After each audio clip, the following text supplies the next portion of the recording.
نشست برخاست بھی ایک طرح کی ہے، لہذا کوئی فرق نہیں۔ حضرت ابو ہریرہ کہتے ہیں میں لے کے آیا اور جناب عمر کو جب میں نے کچی زمین میں تامت سمیٹ بیٹھے دیکھا تو میں رو پڑا۔ میں نے اس مصر سے آنے والے کو کہا تو اس کے جلوے دیکھ، اگر اس کی ذات میں اتنا حسن ہے تو محمد عربی کا مقام کیا ہوگا۔ یہ مقام غور ہے، مقام غور۔ 10 محرم کو لوگ دیگے پکائیں گے نا، نہیں پکانی ہے، کوئی بول دے نہیں، ہاں نہ نہیں کر دے، پروگرام بدلیا تو نہیں دی عید کی کہ وہ ایک اب کام شروع ہوا ہے لاسٹ ایٹ ہونے والا، کیوں جی پکنی ہے نا دیکھیں 10 محرم کو انشاءاللہ تعالی، ہم بھی پکائیں گے انشاءاللہ، یہاں بھی پروگرام ہوگا۔ تو 10 محرم کو جو دیگ پکنی ہے تو ایسا نہیں ہو سکتا کہ 1 محرم کو حضرت عمر کے نام کی بھی کوئی پک جائے۔ اگر امام حسن حسین کے نام کی دیگیں پکے تو جو امام حسن حسین کے سے پیار کرنے والے ہیں، جو امام حسن حسین سے ہم لوگوں نے بھی عجیب رٹا اپنایا ہے نا، ہم لوگ بات کا ایک پہلو دیکھتے ہیں دوسرا نہیں دیکھتے۔ حضرت امام حسن اور حسین کو بھی نبی پاک نے شہید کہا اور جناب عمر کو بھی رسول اللہ نے خود شہید فرمایا، فرمایا شہید ہے، خود فرمایا اپنی زبان سے کہ یہ شہید ہے، خود میرا عمر شہید ہے۔ تو ان کے نام کی دیگ نہیں پکنی چاہیے، اس طرف نہیں ہماری توجہ ہونی چاہیے۔ اور اہل بیت نبو، یہ بات میں پہلے بھی کرتا ہوں آج پھر کرنا ضروری سمجھتا ہوں، اہل بیت کا پیار سن لو کان کھول کے، اہل بیت کا پیار اگر ہمیں کسی نے سکھایا ہے تو سیدنا عمر فاروق نے سکھایا ہے۔ اہل بیت نبوت کی محبت اگر کسی نے سکھائی ہے تو کس نے سکھائی ہے؟ بول کے بتائیے، حضرت عمر نے۔ اہل بیت کا پیار ہمیں حضرت عمر نے بول کر کے سکھایا ہے۔ بھائی یاد رکھیں، کسی کی طاقت نہیں تھی دم مارنے کی حضرت عمر کے سامنے، طاقت ہی نہیں تھی، کیسر و کسرا کانپ جاتے تھے، جرأت ہی نہیں کرتے تھے حضرت۔ اور ہمارے تو تعلقات بڑے ہیں نا غیروں سے۔ حضرت ابو موسیٰ اشعری رضی اللہ تعالیٰ عنہ فرماتے ہیں میرا منشی سائی تھا، وہ کاتب کہتے تھے وہ لوگ، میرا حساب کتاب عیسائی تھا۔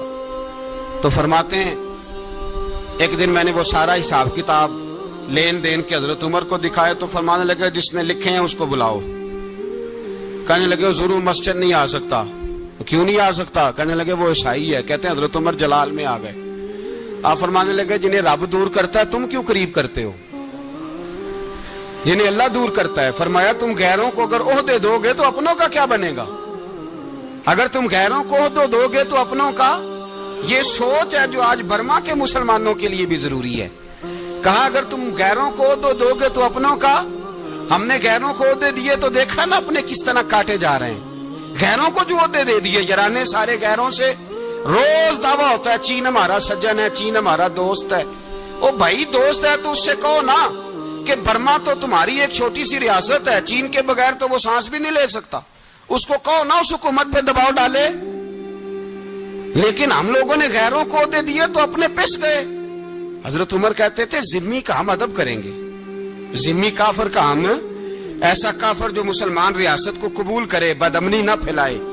ایک آدمی کو آپ نے دیکھا آنکھوں سے نابینا ہے اور بھیک مانگ رہا ہے، تو حضرت عمر کو نظر آ گیا، فرمایا کون ہو؟ اس نے کہا میں یہودی ہوں۔ فرمایا بھیک کیوں مانگتے ہو؟ کہا جب تک تندرست تھا مسلمانوں کو جزیہ دیتا تھا، بوڑھا ہو گیا ہوں کیا کروں؟ حضرت عمر نے گھوڑے کی پشت پہ بٹھایا، کافر کو گھوڑے کی پشت پہ بٹھایا اور بٹھا کے مدینے لائے۔ حضرت علی شیر خدا وزیر خزانہ تھے، فرمایا علی اس کا وظیفہ جاری کرو۔ کہا یہ کون ہے؟ فرمایا یہ یہودی ہے لیکن یہ ہمیں جزیہ دیتا رہا، بوڑھا ہو گیا بیچارہ، بھیک مانگنے پہ مجبور ہے، ہماری حکومت کے اندر رہتا ہے، اس کا پورا وظیفہ جتنا خرچہ اتنا وظیفہ لگاؤ۔ حضرت علی کہتے ہیں میں وظیفہ لگا رہا تھا اور وہ میرے نبی کا کلمہ پڑھ رہا تھا، وہ رسول اللہ کا کلمہ پڑھ رہا تھا۔ یہ مزاج، یہ نہیں کہ کافر۔ حضرت عمر نے گورنروں کو خط لکھے تھے کہ زبردستی کسی کو مسلمان نہیں کرنا، جہاں ان کی عبادت گاہیں بنی ہو گرانی نہیں، کوئی مندر کوئی گرجا ضائع نہیں کرنا۔ اسلام سب کو جینے کا موقع دیتا ہے، پر بے ایمانو ظالموں بدذاتوں تمہیں یہ کہتا ہے کہ ہم تمہیں جینے کا موقع دیتے، تم بھی مسلمانوں کو جینے کا موقع دو۔ یہ جہاں بستے ہیں جہاں رہتے ہیں انہیں وہاں جینے کا موقع دو، انہیں بھی اللہ اکبر کہنے کا موقع دو، انہیں بھی قرآن پڑھنے کا موقع دو، انہیں بھی رسول اللہ پر درود پڑھنے کا موقع دو۔ ہمارے ملک میں عیسائی اپنی مرضی سے کھلے عام تبلیغ کرتے ہیں، یہاں تو چینل چلائے ہیں عیسائیوں نے، کسی مذہبی جماعت نے کبھی جلوس نکالا ہے کہ عیسائیوں کا چینل بند کرو؟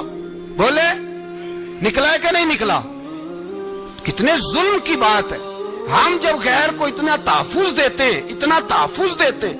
ہم نے دیکھا ہے، مجھے بیسیوں لوگوں نے عید پہ ٹیلی فون کیے کہ عیسائیوں کو قربانی کا گوشت دے لیں. مجبور ہیں جی، دروازے پہ آ گئے ہیں، ہمارے کام کاج کرتے ہیں. بیسیوں لوگ، عام آدمی کے دل میں ان کا اتنا جذبہ ہے. وہ مسائل کا بیان کرنا ایک علیحدہ بات، لیکن ہمارے دل کافر کے حق میں بھی نرم ہو جاتے ہیں.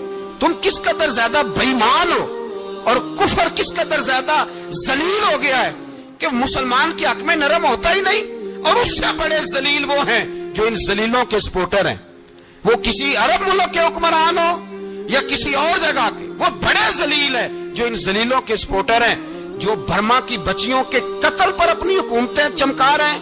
انہیں شرم نہیں آتی.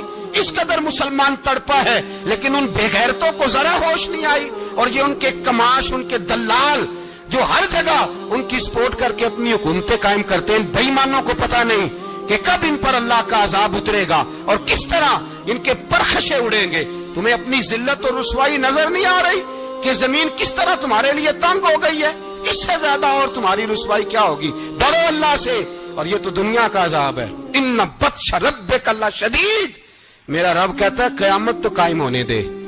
جتنا سخت تیرے رب کی پکڑ ہے اتنی کسی دوسرے کی ہو سکتی.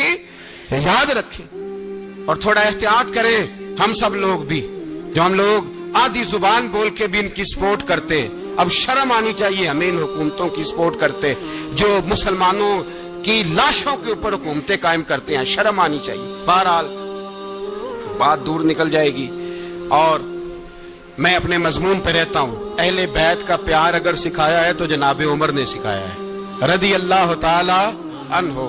امام حسن ملنے، آپ یقین کریں میں جب اس واقعہ کو پڑھتا ہوں تو میرا دل جھوم جاتا ہے. میں کہتا ہوں یار، ڈاٹا ہونا اپنی جگہ پہ، عشق ہونا اپنی جگہ پہ، انسان کا باوقار ہونا اپنی جگہ. جہاں کھڑے ہونا تھا وہاں یہ کھڑے ہوتے تھے، اور جہاں جھکنا تھا وہاں یہ. ان لوگوں میں اقبال نے کہا تھا تیری نگاہ ناز سے دونوں مراد پا گئے. عقلِ غیاب و جستجو، عشق حضور و اضطراب.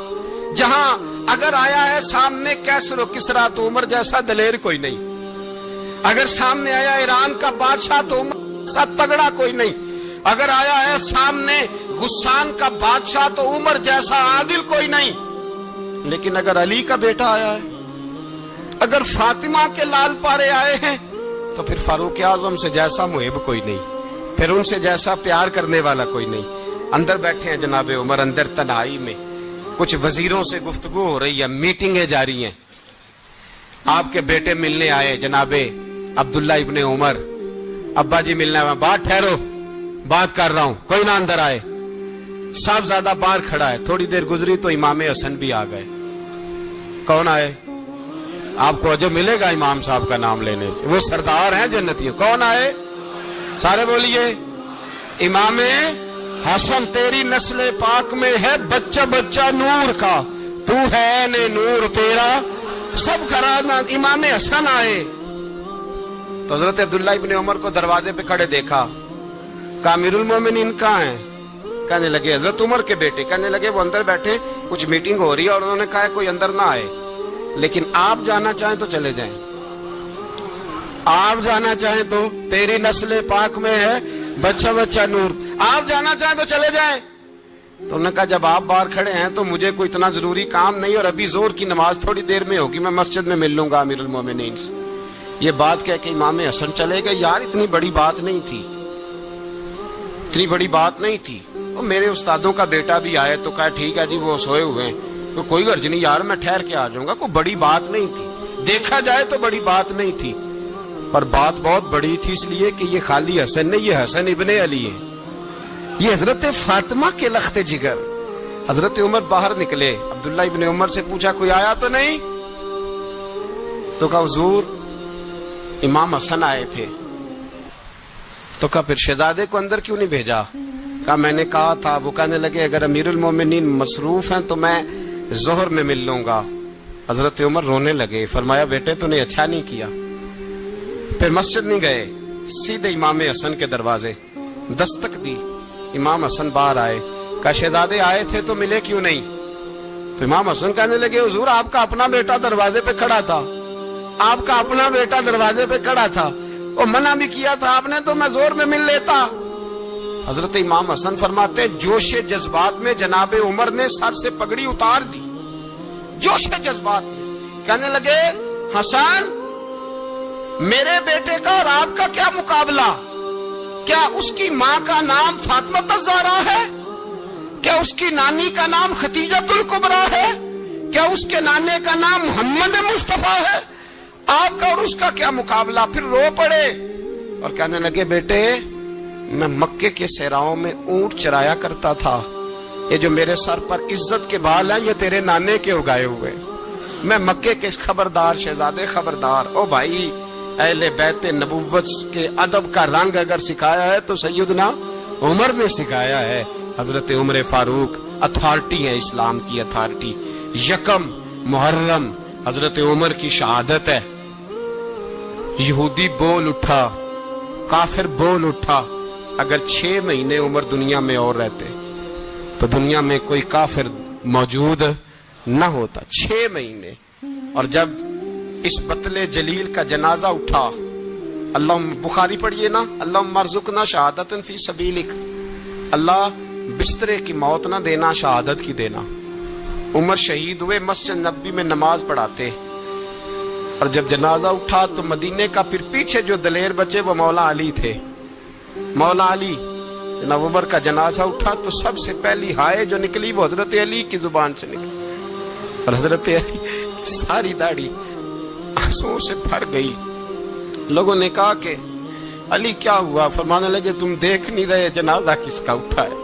پلٹ کے دیکھو تو صحیح، پتہ نہیں یہ کون گیا ہے۔ کہ حضور کیا ہوا؟ آپ فرمانے لگے عمر اس طرح کے کام کر کے گیا ہے، اب ان کے رستوں پہ کون چلے گا؟ کون اس کے جگر راہ وفا میں نقش ایسے چھوڑ آیا ہوں، میں جس منزل سے گزرا ہوں وہ اب تک یاد کرتی ہے۔ حضرت علی حضرت عمر کے جنازے پہ کھڑے ہو کے کہتے ہیں اللہ مجھے اس طرح کے عمل کرنے کی توفیق دے جس طرح کے عمر کر کے گیا۔ میرے بھائی بطل عزیز، بطل حریت حضرت عمر رضی اللہ تعالیٰ عنہ جو اپنی زندگی انقلاب والی گزار کے گئے۔ عمر جب دنیا سے گئے تو 80 دینار کا قرضہ تھا، 22 لاکھ مربع میل کا حکمران، اور اپنے بیٹے سے کہنے لگے بیٹے کوشش کرنا تیرے خاندان والے مل کے میرا قرضہ اتار دے، میری قبر پہ بوجھ نہ رہے، اور اگر خاندان والے مدد نہ کریں تو میرے دوستوں سے بات کرنا، وہ مدد نہ کریں تو پھر علی سے بات کرنا۔ ان کا پیار آپس میں اتنا اور تو اختلاف ثابت کر رہا ہے۔ 80 دینار کا قرضہ چھوڑ کر حضرت عمر دنیا سے گئے، اور جاتی دفعہ کہہ گئے میرے بعد میرے بچوں کو حکومت کے مشورے میں بھی شامل نہ کرنا، حکومت کے مشورے میں بھی میری اولاد شامل نہ ہو۔ اتنا بڑا شخص اتنا بڑا رنگ دے کے یکم محرم کو جب عمر فاروق کا وصال ہوا تو بیٹے سے کہنے لگے اماں عائشہ سے جا کے کہو میرا بھی نبی پاک کے روزے میں دفن ہونے کو دل کرتا ہے۔